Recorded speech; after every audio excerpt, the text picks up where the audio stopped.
Hello friends, नमस्कार। स्वागत है आपका हमारे YouTube channel classes for Rajasthan exams. और अभी हम राजस्थान भूगोल के बारे में चर्चा कर रहे थे। राजस्थान का भूगोल के बारे में चर्चा कर रहे थे और राजस्थान के भूगोल में हम भौतिक प्रदेशों के बारे में पढ़ रहे थे। राजस्थान के भौतिक प्रदेश, और राजस्थान के भौतिक प्रदेशों हमने राजस्थान को 4 भागों में बांटा था। पश्चिमी मरुस्थलीय प्रदेश,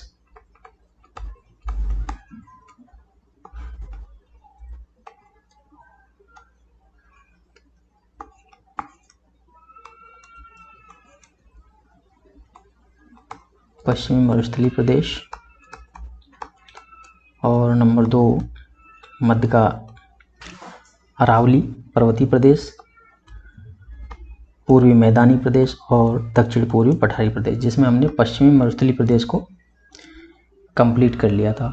और आज हम पश्चिमी मरुस्थलीय प्रदेश से संबंधित कुछ शब्दावलियां हैं जिनके बारे में पढ़ेंगे। तो चलिए शुरू करते हैं कुछ शब्दावलियों के बारे में, जिससे हमारा जो पश्चिमी मरुस्थलीय प्रदेश का जो कॉन्सेप्ट है, जो चैप्टर है, वो पूरा कंप्लीट हो जाएगा।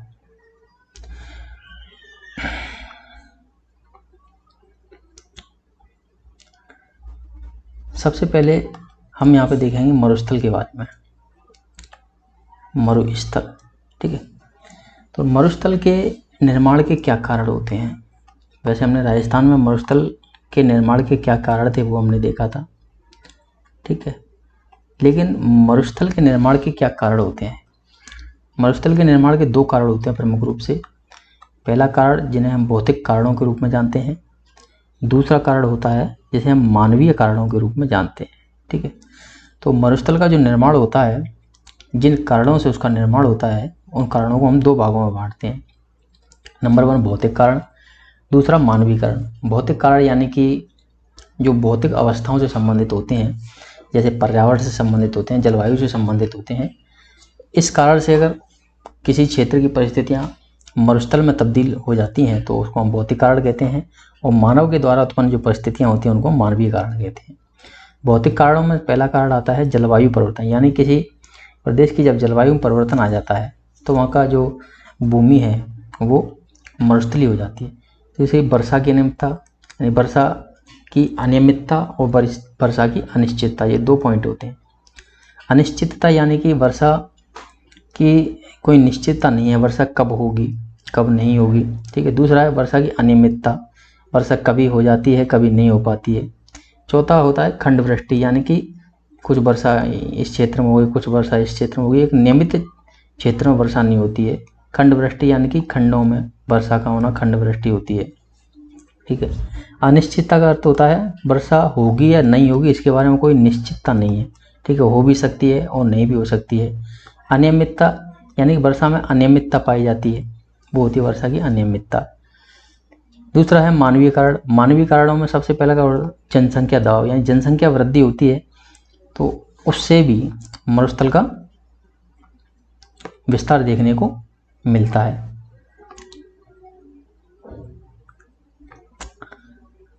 दूसरा है अतिचारण। अतिचारण यानी कि पशुओं के द्वारा जब किसी क्षेत्र में बहुत ज़्यादा अत्यधिक चराई की जाती है तो वो कारण भी एक होता है मरुस्थल के विस्तार का। तीसरा का वनोन्मूलन, यानी वनों का उन्मूलन करना, ये भी एक प्रमुख कारण है। शहरीकरण, शहरीकरण में वृद्धि, औद्योगिकरण आदि प्रमुख कारण जो मानवीय जन कारण माने जाते हैं, ये भी मरुस्थल के विस्तार के प्रमुख कारण होते हैं, और ये होते हैं आपके भौतिक कारण, ठीक। इसके बाद हमें कि भारत में ये अपना जो थार का मरुस्थल पाया जाता है, जो राजस्थान के इलाके में, उस मरुस्थल का क्या महत्व है, तो उसके महत्व के बारे में जानते हैं। यह मरुस्थल यानी थार का मरुस्थल भारतीय उपमहाद्वीप में ऋतु चक्र को नियमित करता है। यानी कि जो हमारी वर्षा ऋतु होती है, वर्षा ऋतु को लाने में इस मरुस्थल का बहुत ही महत्वपूर्ण योगदान है। क्योंकि ग्रीष्म ऋतु में इसी क्षेत्र में न्यून वायुदाब का क्षेत्र उत्पन्न होता है, ठीक है।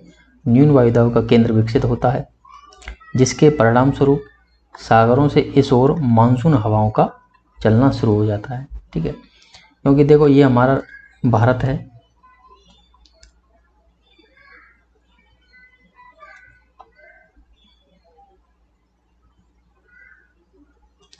ये अपना राजस्थान है,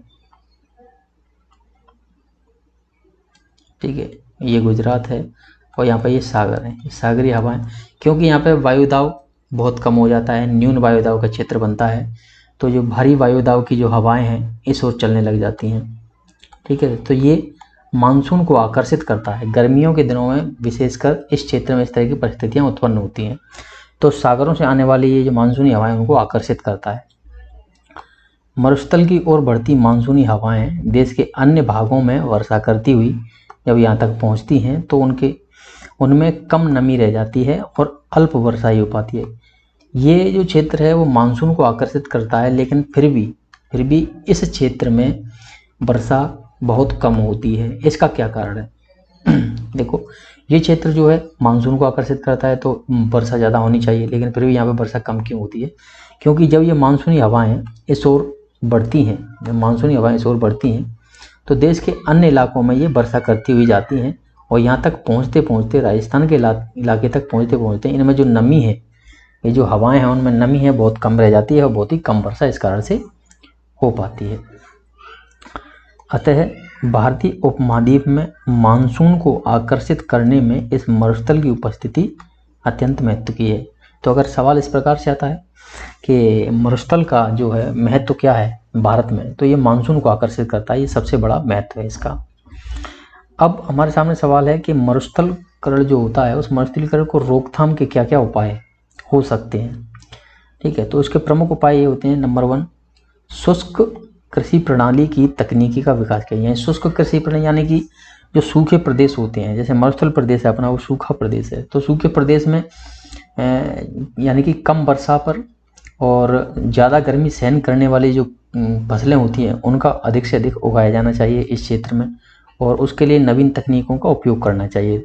तो शुष्क कृषि प्रणाली की तकनीकी का विकास करना चाहिए। दूसरा, जल का विदोहन, उपयोग और प्रबंधन संतुलित हो, यानी कि जो जल होता है जल का कम से कम उपयोग हो और अच्छी तरह से उसका उपयोग हो। तीसरा, सिंचाई साधनों का विवेकपूर्ण ढंग से संतुलित प्रयोग किया जाना चाहिए। नंबर 4, चारागाहों के ऊपर दबाव कम करना चाहिए तथा इन पर चराई को क्षमतानुसार निश्चित किया जाना चाहिए। नंबर 5, सघन वृक्षारोपण यानी वृक्षारोपण अधिक से अधिक किया जाना चाहिए इस क्षेत्र में। नंबर 6, शेल्टर बेल्ट कार्यक्रम वैसे चलाया जा रहा है। नंबर 7, बालुका स्तूपों के बीच वृक्षारोपण किया जाना चाहिए। नंबर 8, भूमि की नमी का संरक्षण, भूमि की जो नमी होती है उसको बनाए रखने के लिए विभिन्न प्रकार की तकनीकों का उपयोग करना चाहिए। नंबर 9, उद्यानिकी को बढ़ावा, और नंबर 10, सामाजिक विकास के साथ ही शहरी बसावट को परिस्थितियों के अनुकूल करना चाहिए, ठीक है। सामाजिक विकास के लिए शहरी बसावट जरूरी है, लेकिन शहरी बसावट भी इस तरीके से होनी चाहिए जो परिस्थितियों के अनुकूल हो, पारिस्थितिकी के अनुकूल होनी चाहिए। अब हम इस तथ्य को जानें कि सरकार के द्वारा इस मरुस्थल को रोकने के लिए, मरुस्थल के प्रसार को रोकने के लिए सरकार के द्वारा क्या प्रयास किए जा रहे हैं। तो सरकार के द्वारा कुछ संस्थाएं बनाई गई हैं। सबसे पहले हम संस्थाओं के बारे में जानेंगे कि सरकार के द्वारा कौन कौन सी संस्थाएं बनाई गई हैं, ठीक। संस्थाओं के बाद में सरकार के द्वारा कौन कौन से कार्यक्रम चलाए जा रहे हैं उनके बारे में जानेंगे। सबसे पहले संस्था है एक काजरी, CAZRI, ये इसका शॉर्ट नाम है, और इसका जो पूरा नाम है काजरी का वो है the central arid zone research institute. Central यानी कि केंद्रीय, एरिड यानी कि शुष्क, जोन यानी कि क्षेत्र, रिसर्च अनुसंधान, और इंस्टीट्यूट संस्थान। तो काजरी का अर्थ है the central arid zone research institute. काजरी की स्थापना जो हुई थी 1959 में इसकी स्थापना हुई थी, ठीक है। काजरी की स्थापना अमेरिका व यूनेस्को के सहयोग से हुई थी, और इसका उद्देश्य विकार है मरुस्थल के प्रसार को रोकना। काजरी का जो मुख्यालय है वो जोधपुर में है, और इसके 5 क्षेत्रीय कार्यालय हैं काजरी के। 3 राजस्थान में है क्षेत्रीय कार्यालय, जिनमें से एक बीकानेर में, जैसलमेर में, पाली में, और इसके बाद में भुज गुजरात और लद्दाख जम्मू कश्मीर, यानी कि जहाँ भी मरुस्थलीय इलाका है वहाँ इसके क्षेत्रीय कार्यालय स्थित हैं, ठीक है। मुख्यालय इसका जोधपुर में है काजरी का। काजरी के बाद अब हम देखते हैं आफरी। नंबर 2, आफरी। आफरी का पूरा नाम है arid forest research institute. Arid forest research institute. Arid यानी कि शुष्क, फॉरेस्ट यानी कि वन, अनुसंधान यानी कि रिसर्च, इंस्टीट्यूट यानी कि संस्थान। शुष्क वन अनुसंधान संस्थान, इसकी स्थापना 1985 ईस्वी में हुई थी एरिड की। इसकी स्थापना केंद्र सरकार के द्वारा की गई और इसका जो उद्देश्य या कार्य है वो है मरुस्थल में शुष्क वनस्पति का विस्तार करना, अर्थात ऐसी वनस्पति लगाना जो सूखे को सहन करके मरुस्थल के प्रभाव को कम करे। ये इसका प्रमुख उद्देश्य और कार्य है। इसका मुख्यालय जोधपुर में है और इसकी एक भी क्षेत्रीय शाखा नहीं है। ठीक है, ये हो गया काजरी और आफरी। इसके बाद हम देखेंगे कौन कौन से कार्यक्रम चलाए गए हैं सरकारों के द्वारा। तो सबसे पहले कार्यक्रम है सूखा संभावित क्षेत्र कार्यक्रम। सूखा संभावित क्षेत्र कार्यक्रम, सूखा संभावित क्षेत्र कार्यक्रम चला था 1974-75 ईस्वी में। प्रारंभ में इसमें 8 जिले सम्मिलित थे और वर्तमान में इसमें 11 जिले हैं। 11 जिलों के 32 विकास खंडों में ये चलाया जा रहा है। बजट इसमें 75% हिस्सा केंद्र सरकार का रहता है और 25% हिस्सा जो है राज्य सरकार का रहता है। और इसका उद्देश्य है, क्योंकि नाम है इसका सूखा संभावित क्षेत्र कार्यक्रम, तो सूखे के प्रभाव को कम कर अर्थव्यवस्था में सुधार करना इसका प्रमुख उद्देश्य है। दूसरा जो प्रमुख कार्यक्रम है वो है मरु विकास कार्यक्रम। मरु विकास यानी मरुस्थल के क्षेत्र के विकास के लिए चलाया गया कार्यक्रम, मरु विकास कार्यक्रम। ये कब चलाया गया था? 1977-78 ईस्वी में ये चलाया गया था। ये प्रारंभ में इसमें 11 जिले थे और वर्तमान में 16 जिलों के 85 विकास खंडों में ये चलाया जा रहा है। ठीक है, बजट 75% इसमें केंद्र सरकार का हिस्सा होता है और 25% इसमें राज्य सरकार का हिस्सा होता है। इसका उद्देश्य क्या है? इसका उद्देश्य है कि मरुस्थल के विस्तार को कम कर अर्थव्यवस्था में सुधार करना इसका प्रमुख उद्देश्य है। मरुस्थल के विस्तार को कम करके अर्थव्यवस्था में सुधार करना इसका प्रमुख उद्देश्य है मरु विकास कार्यक्रम का। तीसरा प्रमुख कार्यक्रम है नंबर 3 समन्वित व्यर्थ भूमि विकास कार्यक्रम। समन्वित व्यर्थ भूमि विकास कार्यक्रम, इसकी शुरुआत हुई थी 1992-93 ईस्वी में। प्रारंभ में इसमें जिले थे 10 और वर्तमान में इसमें 18 जिले हैं। बजट इसमें 75% हिस्सा केंद्र सरकार का और 25% राज्य सरकार का हिस्सा रहता है। इसके उद्देश्यों पर चर्चा करें तो बंजर भूमि को समन्वित करके यानी कि समन्वित करके कृषि कार्य के योग्य बनाना। जो बंजर भूमि है उसको समन्वित करके कृषि कार्य के योग्य बनाना इसका प्रमुख लक्ष्य है। अब हम पढ़ेंगे मरुस्थल से संबंधित कुछ प्रमुख शब्दावलियां हैं जो हमारे पिछले चैप्टरों में रह गई थी, उनके बारे में हम यहाँ पर विस्तार से अध्ययन करेंगे।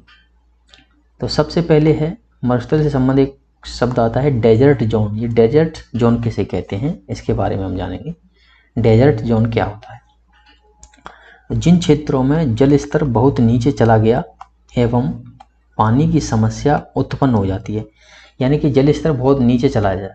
ठीक है, ये आपकी भूमि है और भूमि से जल स्तर काफ़ी नीचे चला जाता है तो यहाँ पानी की समस्या उत्पन्न हो जाती है। ठीक है, भूमि धीरे धीरे बंजर हो जाती है और ये भूमि धीरे धीरे पानी की समस्या के कारण बंजर हो जाती है तथा जलाभाव के कारण भूमि मरुस्थल में बदलने लग जाती है।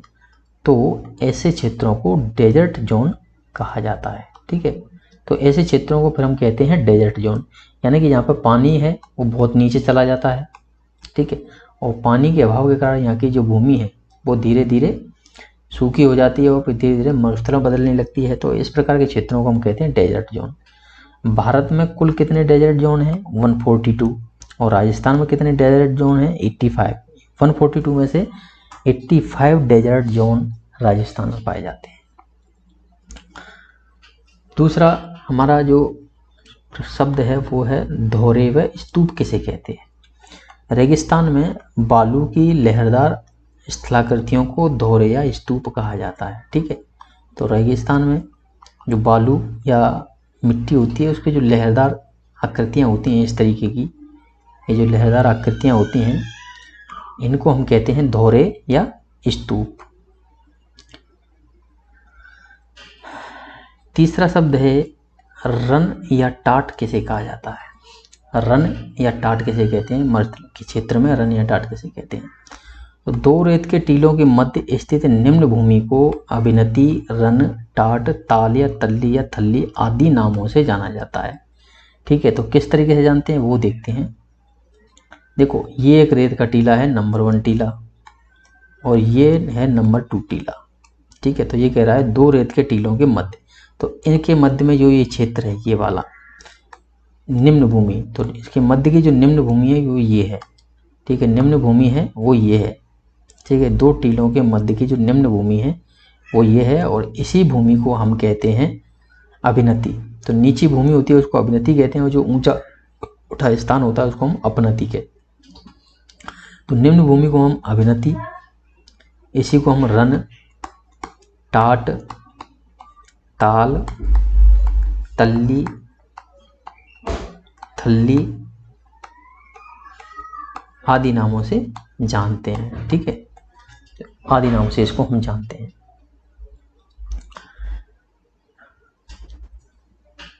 यानी कि ये जो हिस्सा है, देखो ये एक है छोटा टीला, ठीक है, और ये है आपका एक बड़ा टीला, और ये इससे भी बड़ा टीला।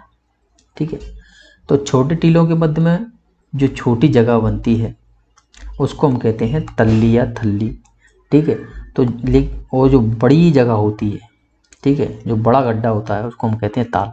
छोटे गड्ढे को कहते हैं हम तल्ली, और बड़े गड्ढे को कहते हैं हम ताल। ठीक है, जब इस तल्ली में वर्षा का पानी भर जाता है, जब इस तल्ली में वर्षा का पानी भर जाता है तो उसको हम कहते हैं रन, और जब ताल वाले इस इलाके में वर्षा का पानी भर जाता है तो उसको हम कहते हैं टाट। ठीक है, यानी कि जब 2 टीले होते हैं, ये जो 2 टीले हैं, इन 2 टीलों के मध्य में अगर जो निचला स्थान है वो छोटा है तो उसको हम कहेंगे तल्ली या थल्ली, लेकिन वही स्थान अगर बड़ा है तो उसको हम कहेंगे ताल। तल्ली वाले इलाके में जब वर्षा का पानी भर जाता है तो उसको हम कहते हैं रन, और ताल वाले इलाके में जब वर्षा का पानी भर जाता है तो उसको हम कहते हैं टाट। दोनों एक ही चीज़ें हैं, केवल उनके आकार में अंतर है। आगे हम देखते हैं पिलाया झील। पिलाया झील किसे कहते हैं? पिलाया झील, ये जो पिलाया शब्द है वो एक स्पेनिश भाषा का शब्द है जिसका तात्पर्य है शुष्क प्रदेशों में उच्च भूमि से घिरी निम्न भूमि बेसिन से है।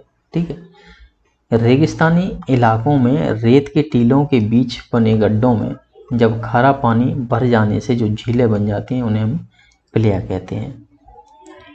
तो ऊपर हमने देखा था रन या टाट, उसमें था वर्षा का पानी, मीठा पानी, लेकिन जब इन्हीं बालका स्तूपों के मध्य में जब खारा पानी भर जाता है, ये जो पानी होता है जब खारा हो जाता है, ठीक है, धीरे धीरे वर्षा का पानी अगर ये खारा हो जाता है खारेपन के कारण, तो खारे पानी की झील को हम कहते हैं पिलाया झील। वो है मीठे पानी की झील है रन या टाट, पानी भर जाता है, और ये है खारे पानी की झील। खारे पानी की झील पिलाया झील, मीठे पानी की झील टाट या रन झील। ठीक है,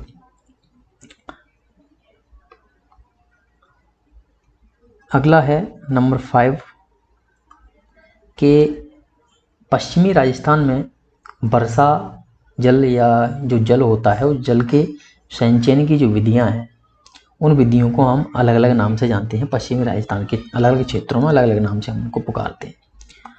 तो रेतीले भाग में वर्षा जल संचय एवं प्रबंध को निम्न नामों से जानते हैं, अलग अलग नामों से जानते हैं, जिसमें सबसे पहला नाम है सर या सरोवर। सर या सरोवर हम कहते हैं शेखावाटी क्षेत्र में जब वर्षा के जल का संचयन किया जाता है तो उस क्षेत्र को हम कहते हैं सर या सरोवर। नंबर 2 नाड़ी। ठीक है, नाड़ी हम कहते हैं ओसियां। जोधपुर जिले में एक स्थान है ओसियां, उस ओसियां में जब इस प्रकार की जो विधि मिलती है उसको कहते हैं नाड़ी।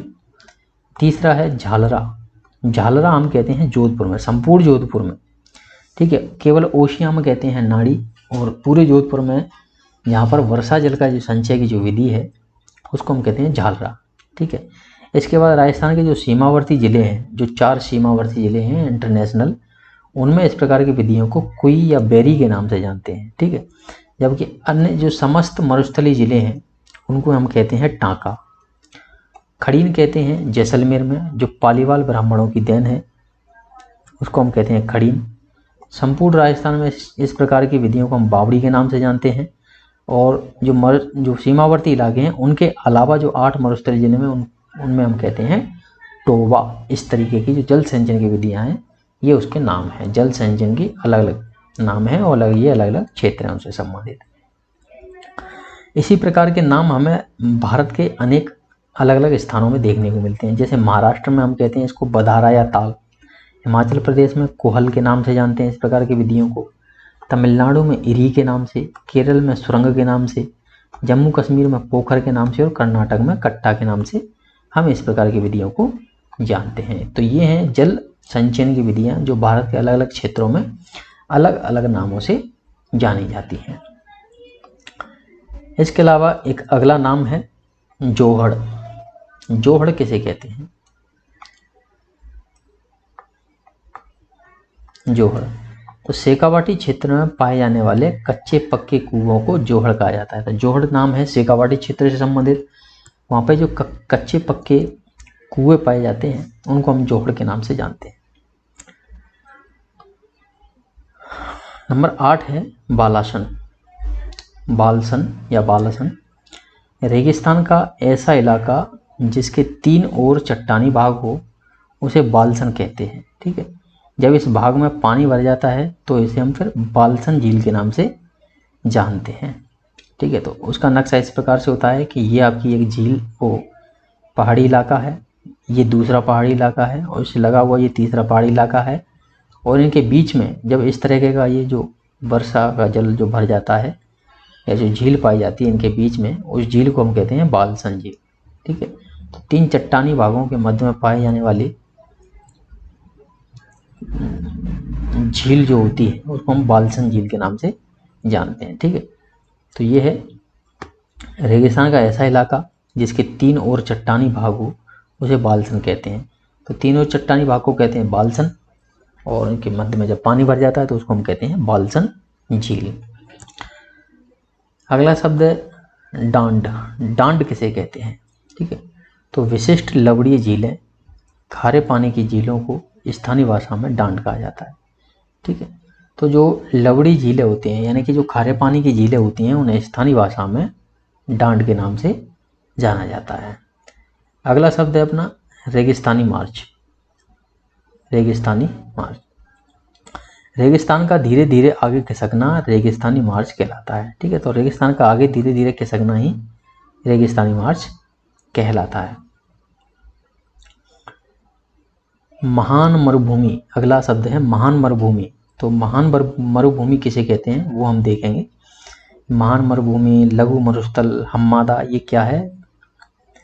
तो इसको हम देखते हैं महान मरुभूमि। यह भारत पाक सीमा के सारे श्री गंगानगर से बाड़मेर जो राजस्थान में, इसके अलावा कच्छ की खाड़ी से पंजाब तक का जो फैला हुआ पूरा क्षेत्र है वो महान मरुभूमि के नाम से जानते हैं। तो नक्शे में हम देखते हैं वो ये इलाका है। देखो यहाँ पे ये अपना कच्छ है, कच्छ की खाड़ी है, ये गुजरात है, अपना गुजरात वाला इलाका है, और यहाँ पे ये कच्छ की खाड़ी है।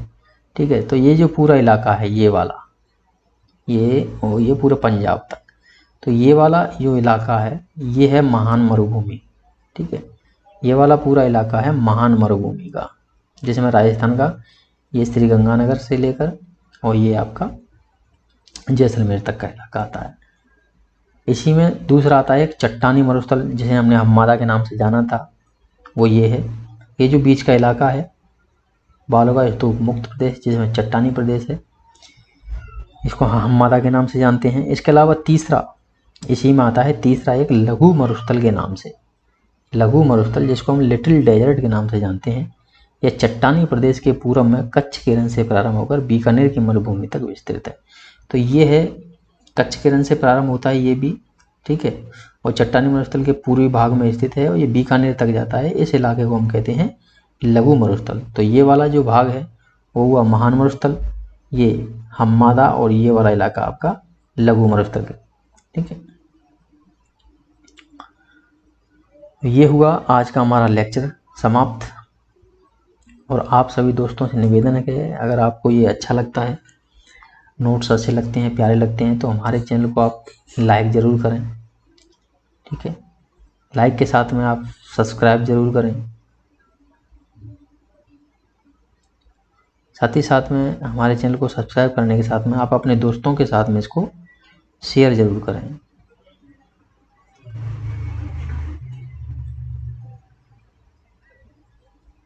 जय हिंद, जय भारत दोस्तों।